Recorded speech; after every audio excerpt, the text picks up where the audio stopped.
Okay, so let's do your reading, Gemini.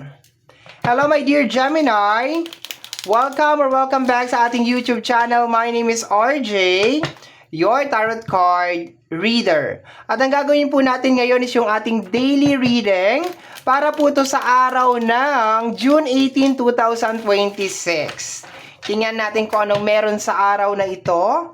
Pero bago tayo mag-proceed sa ating reading, magpapasalamat po muna ako. Maraming salamat po sa ating mga abangers. Hello po. Thank you so much sa walang sawang paghihintay at pag-aabang ng inyong mga readings. Thank you very much. Gusto ko rin pong pasalamatan yung ating mga bagong subscribers. Hello my dear. Welcome po sa ating channel. I hope na mag-enjoy ka dito. Mahanap mo kung ano man ang iyong hinahanap dito sa ating channel or mai-provide ko sa iyo yan my dear. I hope. Okay. So let's go na tayo my dear. Ay, nakalimutan ko na naman.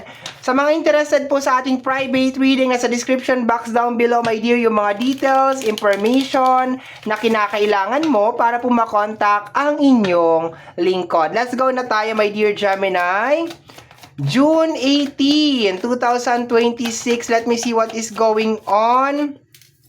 The Two of Wands. Pag lumalabas, my dear, ang Two of Wands is more on decision making. So, ang tanong, nakapag-decide na ba? Tingnan natin, i-clarify natin yan, my dear. Normally, ano din yan? Energy ng pagiging stuck.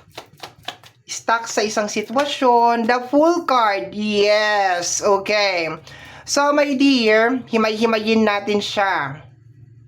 Siguro, nitong mga nakaraang araw, medyo nadung ka, my dear, sa moment na siguro natatakot ka, hindi ka sure, mayroong mga agam-agam, mayroong pag-aalinlangan, okay, yun na nakukuha ko sa card na to.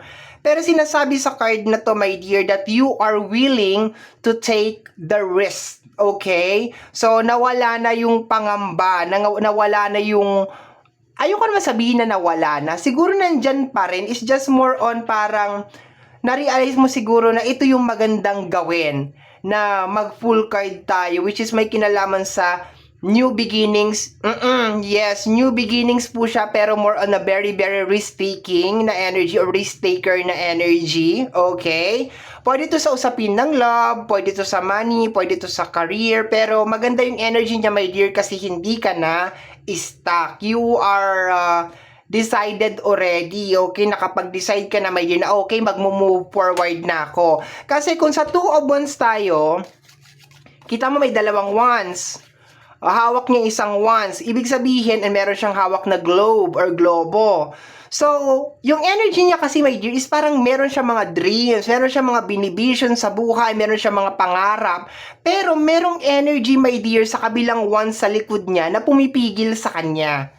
Okay, na para bang punong-puno siya ng hesitation, takot, pangamba, kasi siguro baka hindi siya sure kung ano yung mangyayari o hindi ka sure kasi reading mo ito kung ano yung mangyayari. Pero sa combination kasi, my dear, ng full card, kahit wala pa yung ibang mga cards, nakukuha ko, my dear, na nakapag-decide ka na sige, magte-take ka na ng risk, susubukan mo na to, itatry mo na kung ano man tong bagay na ito, which is very nice, okay? Let me see, tingnan natin. Next card tayo. We have here the energy of the lovers. Okay. Mukhang meron magkakabalikan na. Okay, mukhang meron patatawarin ngayong araw na ito. Okay. Una kong nakuha is more on opportunity. Pero sa paglabas ng the lovers, I can feel na parang meron mga connection na maayos ulit or magkakabalikan or meron mga agreement, meron mga pag-uusap. Yun ang nakukuha ko sa energy ng the lovers. Baka lately meron mga nanunuyo dyan. 'Di ba? Gemini, patawarin mo na ako, yung mga ganyan. O kaya meron mga nagdi-decide, pwedeng vice versa ha.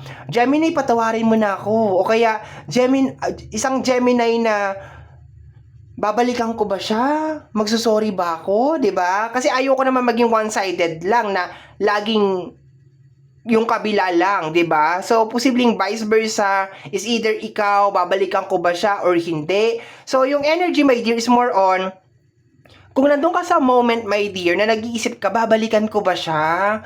Kakausapin ko ba siya? Something like that, okay? So, ngayong araw na to, possible, my dear, na oo, kakausapin mo siya, i-entertain mo siya, ganon. Okay? Or manghingi ka ng sorry. Or possible naman din, my dear, na kung meron umalis sa buhay mo, ngayong araw na to, babalik siya, my dear. Okay? Pero dahil this is a Gemini card, possible na baka ikaw talaga yung nasa iyo talaga yung last say. No, possible na nasa iyo talaga yung last say kung pababalikin, kakausapin, nasa iyo talaga siya. Kasi Lovers card is energy ni Gemini. Tingnan nga natin anong clarification nito. Nagdadakdak ka na. Okay, we have magkasama yung dalawang card. Okay. Hindi ko na paghihiwalayin yan. Let me see. Paki-clarify po si Lovers card. Tama ba ang pinagsasabi ko? Yes, tama ang pinagsasabi ko. Nagsasalita na ako, wala pa yung clarification. Okay, we have here the Three of Pentacles, may kinalaman sa collaboration. Yes, ano sabi ko kanina? Merong mag-uusap, meron mga agreement, meron mga, alam mo yon, we let us try to work this connection again, yung mga ganyan. Kasi ang Three of Pentacles is energy of collaboration. Okay.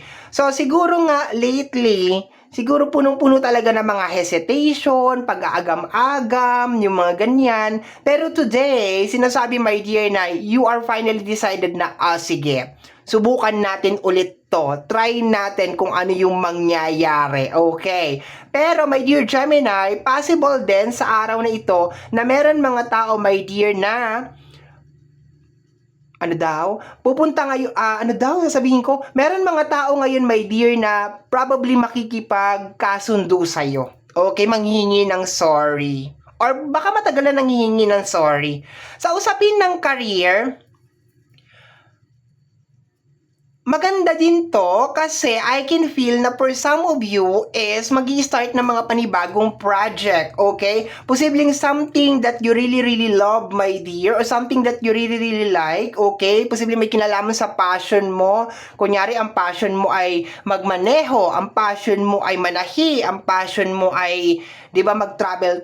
Possible na connected doon. Hindi man siya 100% na as in na yun. Pero possible na may konting touch doon. Okay? Possible na mailalabas talaga yung talent mo at saka yung skills mo, my dear, dito sa panibagong opportunity na papasukin mo. Okay? We have here the energy of the High Priestess and the energy of the Queen of Wands. Okay? Alam mo, my dear, di ba sabi ko kanina, hindi naman as in nawala yung takot, nandun pa rin. Okay, I think you are just facing your fears. Okay, for some of you, you are just facing your fears and siguro parang sinasabi mo, my dear, na eto lang yung tanging paraan, di ba? Kailangan nating itry, kailangan nating subukan, yung ganun na nakukuha ko. Kasi sa energy ng High Priestess, okay, it's more on parang revelation, my dear, or parang energy na, invisible na energy na parang pinupush ka na subukan mo, itry mo. Kasi ito lang yung tanging paraan. Kumbaga parang hindi mo malalaman yung sagot hanggang hindi mo siya tinatry. Kung nandoon ka lang sa moment na mag-iisip ka lang na mag-iisip or magpaparanoid ka lang na magpaparanoid, hindi mo talaga malalaman kung ano talaga yung sagot. So, why not give it a try, no? Subukan. So, yun ang nakukuha ko dito sa card na ito, my dear. Okay? So, you are trying. Trying, grabbing. Actually, maganda siya, no? Kasi, ilan-ilan tao lang, my dear, ang may ganitong kakayanan. Hindi ito madalas dumadapo sa puso ng bawat isa na meron kang lakas ng loob na paglabanan mo kung ano man yung takot mo na nasa puso mo. For example, kung ex mo to na bumabalik sa'yo or ex mo na babalikan mo, something like that. Hindi madali yun. 'Di ba? Hindi madali yung ganun na mga moment, okay? Kung may kinalaman naman sa opportunity, baka, 'di ba, lately, baka kagagaling mo lang sa isang trabaho na hindi naman okay, 'di ba? Tapos kailangan mo na naman magtrabaho, kailangan mo na naman mag-work, 'di ba? So, hindi madali yung transition na yun, hindi madali yung transition na yun na parang magja-jump ka dito and then magja-jump ka na naman ulit dito. Hindi yun madali. That is a very very hard, my dear, na decision making, lalo na kung may kinalaman sa takot, may kinalaman sa fear. Kasi yan talaga yung number one na kalaban natin, yung takot. Kaya hindi natutuloy yung mga bagay-bagay kasi dahil sa takot, okay? Pero maganda yung energy niya so far. So, this is 2, 4, 6, 8 cards lang tayo ngayon. Sometimes 12 cards tayo, my dear, sa ating daily collective. Pero, so far, I decided na mag 8 cards lang tayo, my dear, kasi wala lang. Gusto ko lang mag 8 cards muna. Okay, maybe sa mga susunod na araw mag 12 cards na tayo. Okay, let me see, my dear. Last 2 cards na lang tayo, my dear Gemini. We have here the energy of the Justice card, okay? Clarify ko na nga siya kaagad. Clarification ng Justice card is the Page of Sword. Okay. Bottom deck of the card is the energy of the Death card. Okay. So, yung pag-overthink, my dear. Okay, yun na nakukuha ko dito. Yung pag-overthink mo, my dear, sa isang bagay, ngayon na siya mag-e-end. Ngayong araw na ito. Magkakaroon na siya ng closure, magkakaroon na siya ng ending. Okay. Related sa relationship.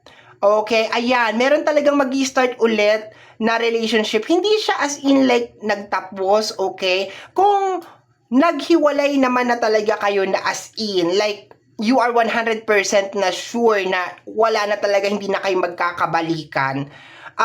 This is energy of parang, okay, moving on, 'di ba? Pag move on and acceptance, may once again, may bigat pa rin, ha? May bigat pa rin. Hindi siya yung typical na parang 100% na naka-move on ka na, hindi siya ganoon. May bigat pa rin talaga siya. And I just think, my dear, na dahil sa energy or influence, my dear, ni High Priestess, kaya mo to ginagawa na parang eto kasi yung makakabuti sa akin, kaya kailangan ko siyang gawin. Mas kinapunong-puno ka ng pangamba, takot, agam-agam, gagawin mo siya, my dear. Okay, yun ang nakukuha ko para magkaroon ka lang ng peace of mind. Okay?